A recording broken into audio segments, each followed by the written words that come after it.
Earlier this year, the anime community was completely run amok by this new anime that was higher rated than One Piece, Attack on Titan, Jujutsu Kaisen, something that was going to completely change the landscape of the industry. Most of the time, new anime gets hyped up to be the best anime of all time because most anime fans want to be the day one that was there before everyone else, and for whatever reason, I completely ignored the hype of this anime, despite everyone, including tens.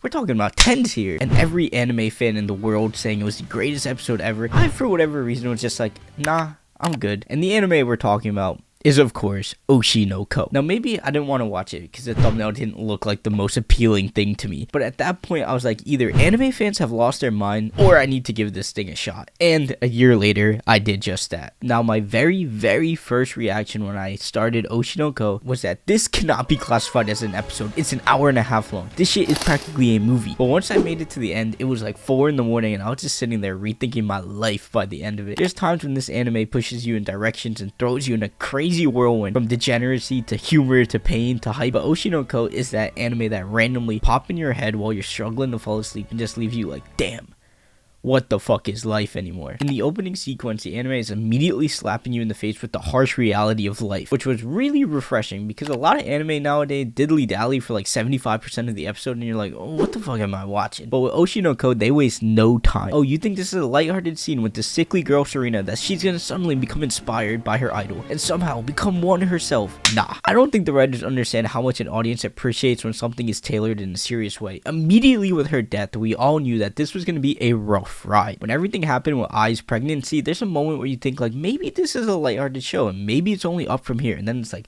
nope, nah, like bro literally got jumped with no explanation whatsoever and Gorou was dying. There was a moment where you instantly start putting together the past conversation between him and Serena about being reborn as an idol's kid, and not only do you feel like light for putting it together and smarter than Lelouch for deducting all the plot threads, but a shudder gets sent down your spine, a deep chilling fear like a cool gust of wind. You have the devious thought that this is an isekai. Now, I went in literally not knowing at all what it was, but I've watched a fair bit of isekai, like 3 or 4, just a little taste, and this one is the most similar to the GOAT of isekai in Mushoku Tensei. And by similar, the only real similarity is that it's not complete dog shit. But this transitioning into the second D act of the episode is when there's actually some lighthearted moments when you really start to understand the character that is Ai. At this moment, you realize she's a complex, dumbass, airhead, liar, idle, heartless, unloved character. In other words, she's got fucking issues. And what makes this great is the fact that it really represents being a teenager. Unlike most other anime and shows, most of the time they'll hone in on 1 to 2 parts about being this age, whether you're angsty, sad, lonely, angry. That's all they really do. But Oshi No Ko understands what it's like feeling all these emotions at once on top of being famous and trying to be who you are. Ai reminds me the most of Zuko from Avatar, which may seem like a crazy comparison, but sometimes you're ethical, sometimes you're angry, but most of the time you're really just trying to answer the age-old question of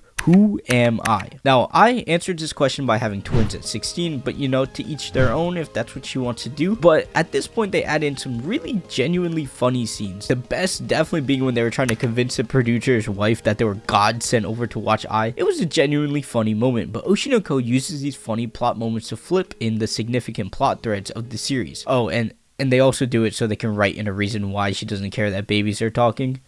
But I think it was worth it. But the main plot thread that gets added in through the humor is the ruthlessness of the entertainment industry. The fact that everyone is trying to climb on top of each other, from producers to crew to workers to fellow actors to groups. I think one moment that could have been highlighted even more is the fact that Ai isn't even that close to her group, which isn't uncommon for bands. I think the only bands I know are One Direction, the Jonas Brothers, and Big Time Rush, but still, I would imagine that's true. But even the fact that the producer, he's just a little Wolf of Wall Street over there, but the way they treat him in making it almost not a big deal that he cares so much about his agency was a good depiction. I feel most anime would have tried to make some huge big show out of it, you know, bringing in a big moment, tearing him down that this nasty stinky man is greedy. But nah, Oshi No Ko says yeah, he's trying to get his bag, and honestly just lobs it to the audience from there for you to make your own opinion on it, which is a really good thing because they're not trying to make you feel a certain way. They're just telling you what it is, and from there you can decide whether he is a good guy or isn't. And Ai is done in a similar manner. She says things that aren't always ethical, and this theme of lying isn't portrayed in a way that's trying to force an opinion on you either. She's still trying to figure herself out, and you, the audience, is also trying to figure her out at the same time, while seeing her wrestle with personal emotions, but at the same time pushing forward and understanding that she needs to work towards her dreams whilst doing it and becoming a star in her own right. Oh yeah, during this section they also reveal that Serena is a sister. Now I feel this was pretty obvious, and I don't think I'm an Einstein for putting that together, but too often in anime when a reveal is obvious, I feel writers feel the need to do something random just for the sake of it, and the viewer is sitting there like, why? What was the point in that? But in this instance it made a lot of sense, but it's made even better with the fact that the audience knows who she is but Gorou doesn't. And speaking of Gorou, his new name Aqua, like what the fuck are these names? Aqua?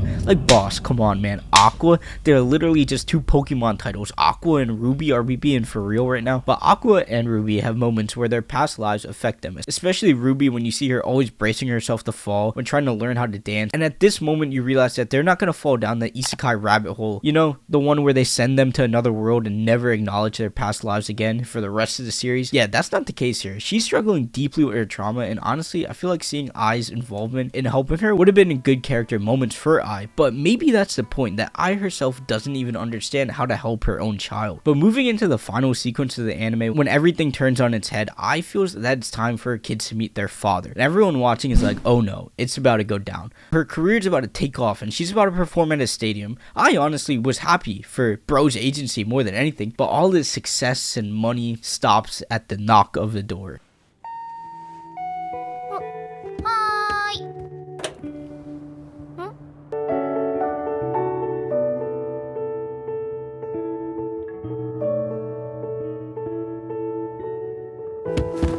Ai, in her last moments, realizes what her true feelings are, what she really wants, and who she really loves, all whilst whisking away. But Ai seems genuinely more happy here than any other point in the series, happy at the fact that she does love her kids, and it's not a lie, and even though this is the end, she has in fact figured herself out. Even though it took her long and her life is over, at least she can leave knowing who she is at her core and finding inner peace. Oh yeah, and Gorou is about to go on the most crazy Lelouch rampage of all time, like Jesus Christ. But Oshi No Ko is an absolute tornado of emotions, actions, and mystery, while showing deep connections to an evil world that is entertainment, having a genuinely interesting animation style using colors and stylistic choices that aren't too common in anime. What made the anime so popular isn't just the hype and the ratings, but the fact that it was genuinely different from anything that we'd seen while being relatable and real. And it's a testament to what happens when an anime has genuine stakes and it's not trying to pamper you up or let you down easy or point you in any direction. You're left to make opinions on your own while having characters with real emotions, trauma, and struggle. And with that being said, Oshi No Ko probably has the highest drop off from episode 1 to episode 2 in terms of who went over and continued the series. No, like seriously, I don't see anyone talking about anything other than episode 1. I think part of it is because I'm satisfied with where it left off. I don't know anything about the rest of the series, but I think the director is the father. I don't know man, but seeing no one talk about the rest of the series is pretty hilarious. Now Oshi No Ko was definitely not overrated by any means, and maybe it's not literally the greatest anime of all time, but it offered a unique ride that I think most anime fans will appreciate. If you want to watch something that genuinely changed my life, check out this video on Naruto and leave a like, subscribe, and don't forget,